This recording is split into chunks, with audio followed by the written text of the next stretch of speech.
നമസ്കാരം, അമൃതാണ്. എന്നാൽ ഫാമിലി ആയിട്ടാണ് ജയ് ഗണേഷ് സിനിമ കണ്ടത്. അപ്പോൾ ഈ സിനിമ ശരിക്കും ഒരു പക്ക ഉണ്ണി മുകുന്ദൻ സിനിമ എന്ന് പറയാം. കാരണം ഇതിനകത്തുള്ള ഉണ്ണി മുകുന്ദൻ്റെ എഫേർട്ട് അത്രയ്ക്ക് വളരെ ഹാർഡാണ്. കാരണം ഞാൻ ഈ അംഗവൈകല്യമുള്ള ആളുകളുമായിട്ട് കുറച്ച് സഹവസിക്കുന്ന ഒരാളാണ്.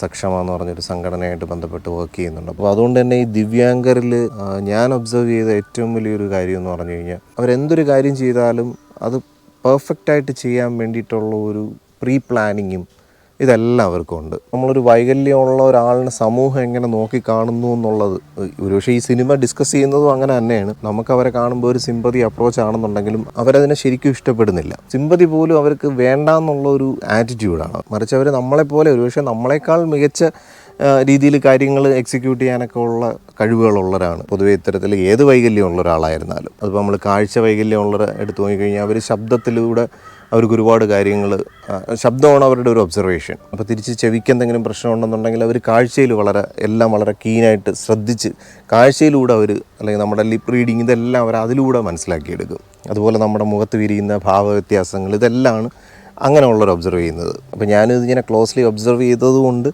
ഈ സിനിമയ്ക്കകത്ത് ഉണ്ണി മുകുന്ദൻ ഇട്ടിരിക്കുന്ന എഫേർട്ടിൻ്റെ ആ ഒരു ഡെപ്ത് എനിക്ക് നന്നായിട്ടത് മനസ്സിലാക്കാൻ കഴിഞ്ഞു. അപ്പോൾ അത്തരത്തിലൊരു വൈകല്യമുള്ള ഒരാളെങ്ങനെ ബിഹേവ് ചെയ്യുമോ എന്നുള്ളതൊക്കെ ഉണ്ണി മുകുന്ദൻ ഇതിനകത്ത് നന്നായിട്ട് ഒബ്സർവ് ചെയ്ത് പഠിച്ച് മനസ്സിലാക്കിയിട്ട് തന്നെയാണ് തോന്നുന്നത് ചെയ്തിരിക്കുന്നത്. നല്ല ബ്യൂട്ടിഫുള്ളി അത് ചെയ്തിട്ടുണ്ട്. നമുക്ക് ശരിക്കും ഉണ്ണി മുകുന്ദൻ എന്നുള്ള ഒരു നടനപ്പുറത്ത് അദ്ദേഹം ആ ഒരു ക്യാരക്ടറിന്, ആ ഒരു കഥാപാത്രത്തിനെ അങ്ങോട്ട് നന്നായിട്ട് ഉൾക്കൊള്ളാൻ ശ്രമിച്ചിട്ടുണ്ട്. അത് ത്രൂ ഔട്ട് ദ മൂവി, തുടക്കം മുതൽ ഈ സിനിമയിൽ പല ഭാഗങ്ങളും അദ്ദേഹത്തിനെ മിസ് ചെയ്യുമ്പോഴത്തേക്ക്, അദ്ദേഹം ഫ്രെയിമിലില്ലാത്ത പല സന്ദർഭങ്ങളിൽ നമുക്ക് അദ്ദേഹം കൂടെ ഉണ്ടായിരുന്നെങ്കിൽ കൊള്ളാമായിരുന്നു എന്ന് നമുക്ക് തോന്നുന്ന ഒത്തിരി മുഹൂർത്തങ്ങൾ ഈ സിനിമയ്ക്കകത്തുണ്ട്. അവിടെയൊക്കെ എനിക്ക് കുറച്ച് പാളിച്ചകളുമൊക്കെ ഫീൽ ചെയ്തു. അതായത് ഈ സൈബർ സ്പേസിലുള്ള അന്വേഷണങ്ങളൊക്കെ നടക്കുമ്പോഴത്തേക്ക് നമ്മൾ യൂഷ്വലി കാണുന്ന സാധനങ്ങൾ തന്നെ ഇങ്ങനെ, അതെല്ലാ സിനിമകളിലും അങ്ങനെ അതിൻ്റെ ഒരു റിപ്പീറ്റ് തന്നെയാണ് കാണുന്നത്. പക്ഷേ ഇതിൽ കുറച്ചൊക്കെ ഒന്ന് മാറ്റി പിടിക്കാൻ ശ്രമിച്ചിട്ടുണ്ടെങ്കിലും ആ അഭിനയിക്കുന്നവർ ആ യൂഷ്വൽ ഫോമാറ്റിൽ തന്നെ അഭിനയിച്ചിട്ടുണ്ട്. അപ്പോൾ അതിൻ്റേതായിട്ടുള്ളൊരു ക്രിഞ്ച് എനിക്ക് എവിടെയൊക്കെ ഫീൽ ചെയ്തിരുന്നു. പക്ഷേ ഉണ്ണി മുകുന്ദൻ ഫ്രെയിമിൽ വരുന്ന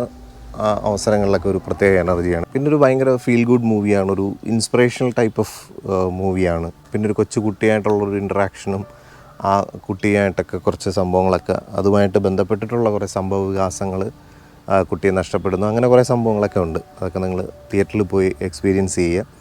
ആ ഭാഗങ്ങളൊക്കെ നന്നായിട്ട് ചെയ്തിട്ടുണ്ട്. ആ കൊച്ചു കുട്ടിയും നന്നായിട്ട് അഭിനയിച്ചിട്ടുണ്ട്. പിന്നെ ഇതിൻ്റെ കുറവുകൾ അല്ലെങ്കിൽ ഒരു ഡിസഡ്വാൻറ്റേജസ് എനിക്ക് തോന്നിയത്, ഈ സിനിമയ്ക്ക് ഒത്തിരി സാധ്യതകളുണ്ടായിരുന്നു. കാരണം ഉണ്ണി മുകുന്ദൻ ഇട്ട എഫേർട്ടിനൊത്ത് ബാക്കിയുള്ള ഒരു ടെക്നിക്കൽ സൈഡിൻ്റെ ഒരു ബാക്കിംഗ് ഉണ്ടായിരുന്നു എന്നുള്ളത് എനിക്കൊരു സംശയമുള്ളൊരു കാര്യമാണ്. പ്രത്യേകിച്ച് മ്യൂസിക് ഡിപ്പാർട്ട്മെൻറ്റ്.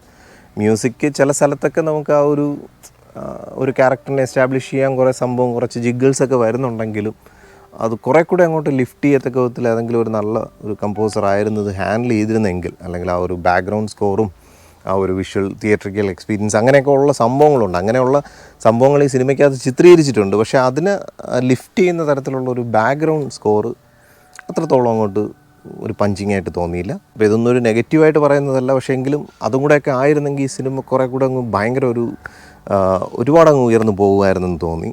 എന്ന് വെച്ച് മോശമൊന്നുമല്ല, അതാണ് ഞാൻ പറഞ്ഞത്. ഇപ്പോൾ ഇത് ഒരു ഉണ്ണി മുകുന്ദൻ്റെ പെർഫോമൻസ് ആയിട്ടാണ് തോന്നുന്നത്. പക്ഷേ അതിനപ്പുറത്തേക്ക് ആ പെർഫോമൻസിനെ കുറച്ചും കൂടെ ബൂസ്റ്റ് ചെയ്യത്തക്ക വിധത്തിലുള്ള ബാക്കിയുള്ള ഡിപ്പാർട്ട്മെൻറ്റും കൂടെ അതിനൊത്തു ഉയർന്നിരുന്നുവെങ്കിൽ ഇതൊരു എപ്പിക് സാധനമാക്കി മാറ്റാമായിരുന്നു. കാരണം അതിനൊക്കെ ഒരു കോണ്ടൻറ്റ് ഇതിനകത്തുണ്ടായിരുന്നു. പ്രത്യേകിച്ച് ഇതിനകത്തൊരു ഇദ്ദേഹം ഒരു ഗ്രാഫിക് ഡിസൈനറാണ്. ഇപ്പോൾ ഈ കാർട്ടൂൺസ് വെച്ചിട്ട്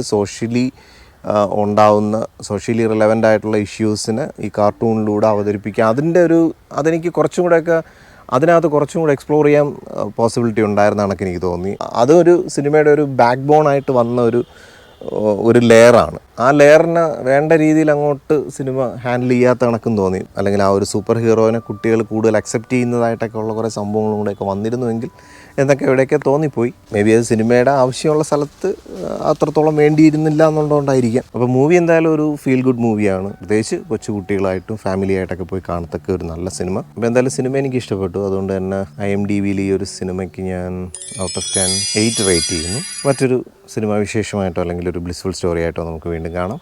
thank you for watching and thank you for supporting me.